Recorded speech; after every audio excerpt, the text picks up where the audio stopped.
إن الله وملائكته يصلون على النبي يا أيها الذين آمنوا صلوا عليه وسلموا تسليما.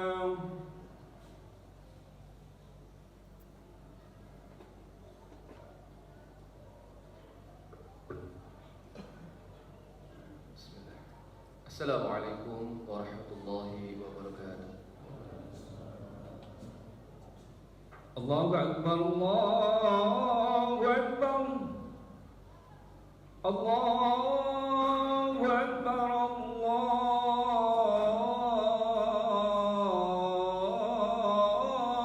Akbar. Asyhadu an la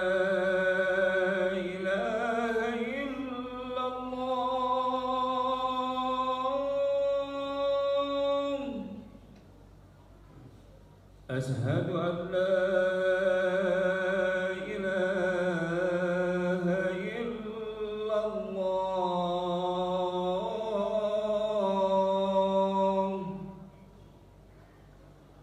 أشهد أن محمدا رسول الله.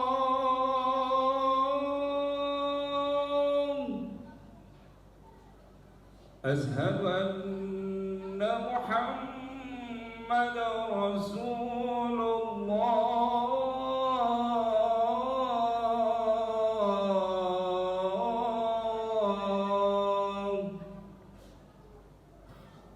حي على الصلاة،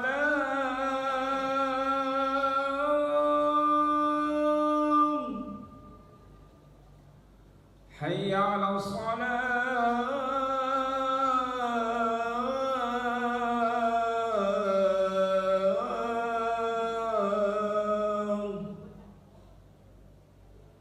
حي على الفلاح،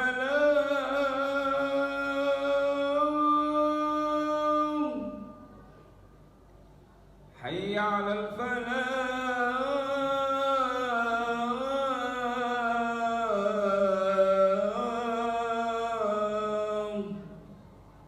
الله أكبر، الله أكبر. لا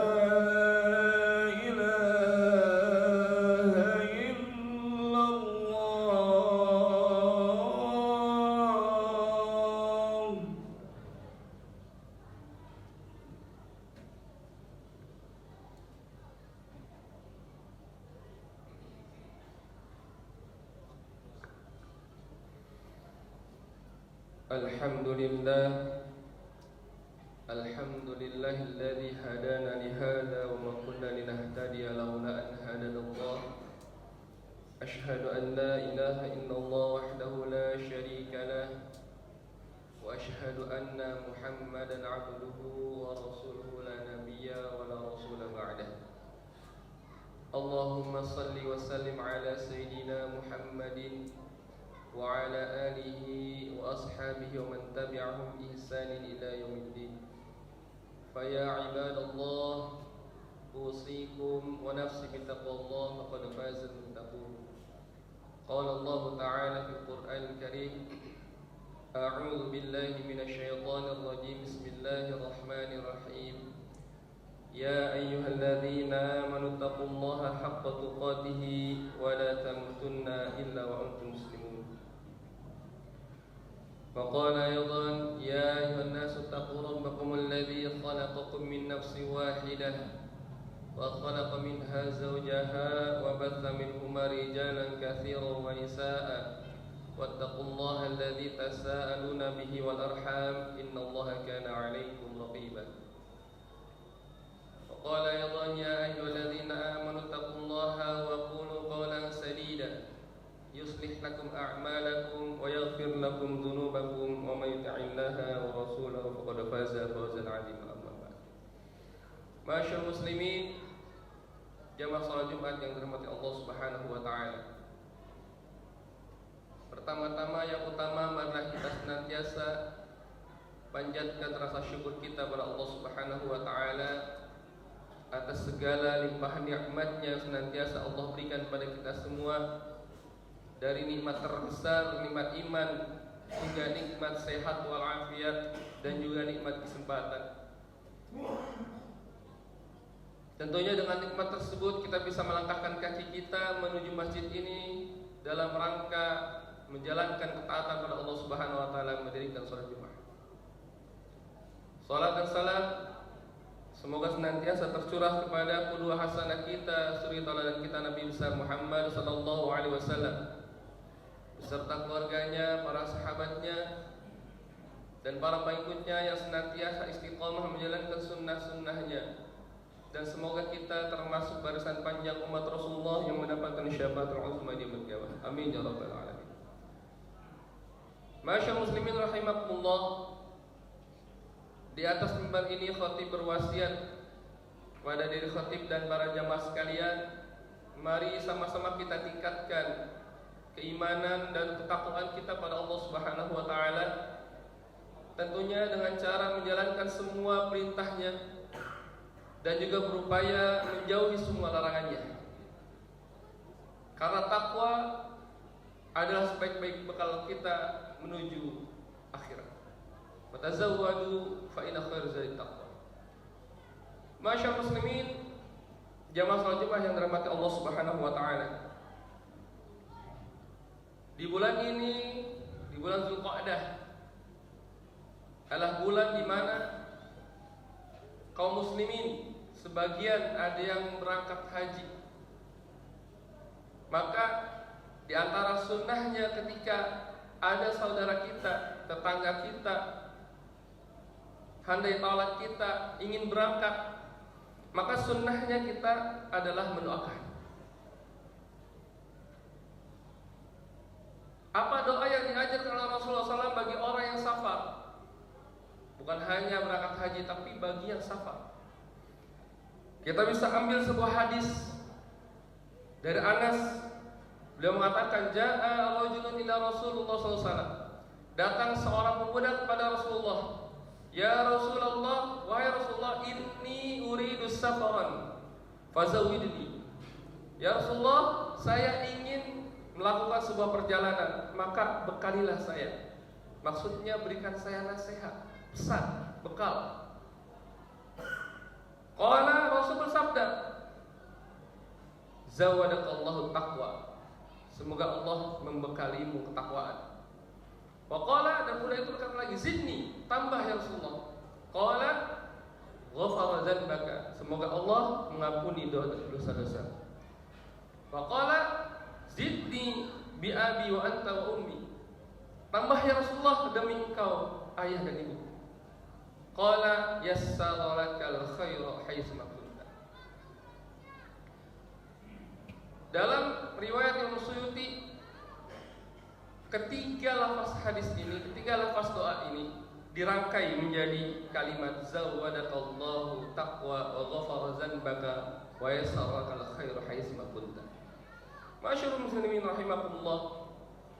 Ketiga doa ini yang Rasul panjatkan bagi orang yang berpergian. Bukan hanya dibutuhkan untuk orang yang berpergian saja, tapi juga dibutuhkan untuk kita. Tiga hal yang kita butuhkan. Yang pertama adalah bekal takwa. Kita hidup di dunia ini adalah ibarat sebuah perjalanan, persinggahan sementara. Tempat kita aslinya adalah tujuannya akhirat. Maka bagi orang melakukan perjalanan, bekal terbaiknya adalah takwa. Kenapa? Karena takwa Allah akan memberikan kita ilmu. Dengan takwa Allah akan memberikan kita ilmu. Wattaqullaha wa yu'allimukumullah wallahu bikulli syai'in alim. Bertakwalah kepada Allah, maka Allah akan mengajarkanmu. Dan Allah Maha mengetahui segala sesuatu. Maka kita akan diberikan ilmu oleh Allah SWT dalam kita meniti, menjalani kehidupan di dunia ini dengan takwa. Dan yang kedua, bekal takwa. Kenapa? Takwa adalah bekal sebaik-baiknya. Karena dengan takwa Allah akan berikan kita furqan. Allah akan berikan kita furqan, membedakan, bisa membedakan mana yang baik, mana yang buruk, mana yang batil, mana yang hak. Bahkan kita bisa membedakan mana yang terbaik di antara dua pilihan yang baik. Bahkan kita bisa membedakan mana yang keburukannya sedikit di antara dua pilihannya. Ya ayyuhalladzina amanu in tattaqullaha yaj'al lakum furqana. Wahai orang beriman, jikalau kamu bertakwa pada Allah, yaj'al lakum furqana, maka Allah akan berikan kamu, menjadikanmu furqan, bisa membedakan mana yang tepat. Dan juga dengan takwa, masyaallah muslimin rahimahullah, dengan takwa itulah kita akan diberikan kemudahan jalan keluar dari problematika kehidupan kita. Dan juga diberikan rezeki dari tempat yang tidak disangka. Wa may yattaqillaha yaj'al lahu makhraja wa yarzuqhu min haitsu la yahtasib. Barang siapa yang bertakwa kepada Allah Subhanahu wa taala, yaj'al lahu makhraja, maka Allah akan berikan dia jalan keluar. Wa yarzuqhu min haitsu la yahtasib, dan memberikan rezeki dari tempat yang tidak disangka-sangka. Masyaallah, ini bekal takwa inilah yang kita butuhkan. Bukan hanya kita doakan saudara kita ingin berangkat kepergian dengan bekal takwa, bahkan kita sendiri pun kita butuh bekal takwa yang harus kita bawa menuju akhirat nanti. Dan yang kedua, masyaallah muslimin rahimakumullah, adalah ampunan dari dosa. Hal kedua ini berkaitan dengan hal yang pertama. Ketika datang hal pertama, maka akan mendatangkan hal kedua. Karena dengan takwa itu pasti di dalamnya ada istighfar dan juga taubat. Maka Allah SWT berfirman, ya ayyuhalladzina amanu in tattaqullaha yaj'al lakum furqana wa yaghfir lakum dzunubakum wa yukaffir ankum dzunubakum sayyi'atikum wa yaghfir lakum wallahu dzul fadlil 'adzim. Wahai orang yang beriman, jikalau kamu bertakwa pada Allah Taala, yaj'al lakum furqana, maka kau akan dijadikan pembeda. Wa yukaffir ankum sayyi'atikum, maka diampuni dosa-dosa kalian, kesalahan-kesalahan kalian. Wa yaghfir lakum dzunubakum, dan ampuni dosa-dosa kalian. Maka dengan takwa inilah kita akan diampuni dosa-dosa kita. Maka pengampunan dosa ini kita butuhkan, masyaallah muslimin Allah. Karena ketika dosa itu tidak diampuni, maka yang akan kita dapatkan adalah petaka di dunia dan azab di akhirat. Sebagaimana Imam Ibnu Qayyim al-Jauziyah mengatakan ada 13 dampak buruk maksiat dan dosa. Di antaranya adalah hilangnya ilmu, bencana datang, gelapnya hati dan membawa kesulitan. Itu di dunia. Dan di akhirat maka kita akan mendapatkan kesengsaraan, siksa kubur, banjir keringat di padang mahsyar, bahkan tergelincir ketika melintas sirat dan masuk dalam neraka. Akan tapi bagi orang yang beriman, tidak kekal di neraka. Setelah dicuci bersih dosa-dosanya di neraka, maka dia akan diangkat, dimasukkan dalam surga. Tapi jangan sampai kita bercita-cita masuk neraka terlebih dahulu, karena kita tidak akan pernah kuat berada di dalam neraka. Kesengsaraan di dunia saja dalam seminggu kita tidak kuat, apalagi di akhirat di dalam neraka, masyaallah. Oleh karena itu, bersegeralah kita mohon pengampunan Allah Subhanahu wa taala, karena kunci dari ampunan Allah adalah takwa. Wasari'u ila maghfiratin min rabbikum wa jannatin 'arduha as-samawati wal ardu u'iddat lil muttaqin. Dan bersegeralah kamu kepada pengampunan Tuhanmu dan kepada surga yang luasnya selangit dan bumi, yang diperuntukkan, disediakan bagi orang-orang yang bertakwa. Masyaallah muslimin rahimani wa rahmatullah. Dan yang ketiga adalah kemudahan dalam kebaikan. Doa yang Rasul ajarkan bagi orang bersafar adalah kemudahan melakukan kebaikan di mana saja berada. Haitsuma kunta yassara lakal khaira haitsuma kunta. Semoga dimudahkan engkau dalam kebaikan di mana saja kalian berada. Konteks haitsuma kunta pernah Rasul sampaikan ketika memberikan nasihat takwa, ittaqillaha haitsuma kunta. Bertakwalah kalian di mana saja kalian berada. Jadi dimensi tempat ini adalah berhubungan erat dengan ketakwaan, berpengaruh dalam ketaatan dan kebaikan. Bisa jadi seseorang itu baik di satu tempat, belum tentu baik di tempat yang lain. Misalnya seseorang baik dalam masjid, belum tentu baik dalam kantor, dalam pekerjaannya. Bisa jadi kantornya baik, tapi di dalam tongkrongannya dia berbuat kemaksiatan. Maka kita mohon pada Allah Subhanahu wa taala kemudahan kita dalam melakukan kebaikan di mana saja kita berada.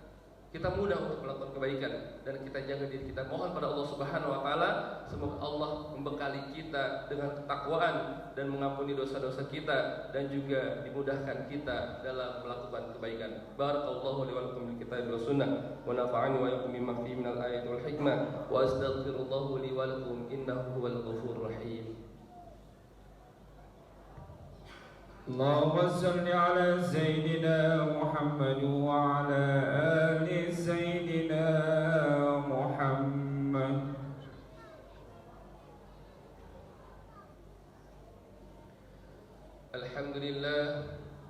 Alhamdulillah alladzi arsala rasulahu bil huda wa dinil haqq liyudhhirahu 'ala ad-din kullihi wa kafa billahi shahida. Ashhadu an la ilaha illallah wahdahu la sharika lah وأشهد أن محمدا عبده ورسوله لا نبي ولا رسول بعده. اللهم صل وسلم على سيدنا محمد وعلى آله وأصحابه ومن تبعهم بإحسان إلى يوم الدين.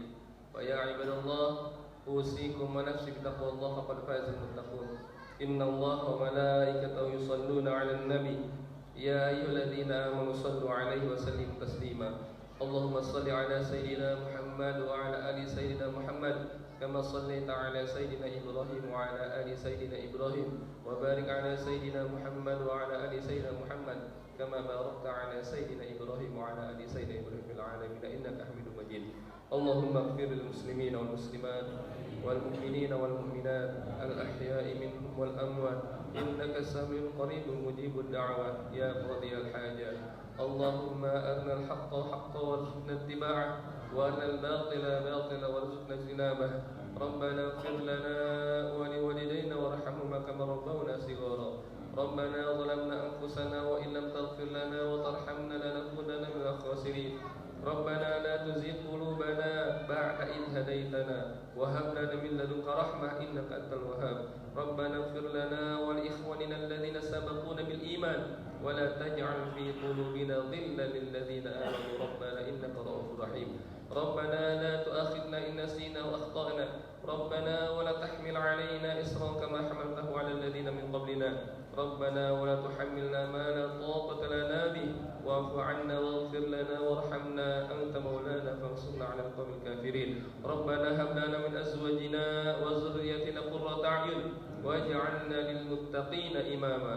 ربنا آتنا في الدنيا حسنة وفي الآخرة حسنة وقنا عذاب النار. سبحان ربك رب العزة عما يصفون وسلام على المرسلين والحمد لله رب العالمين. عباد الله إن الله يأمركم بالعدل والإحسان وإيتاء ذي القربى وينهى عن الفحشاء والمنكر والبغي يعظكم لعلكم تذكرون ولذكر الله أكبر.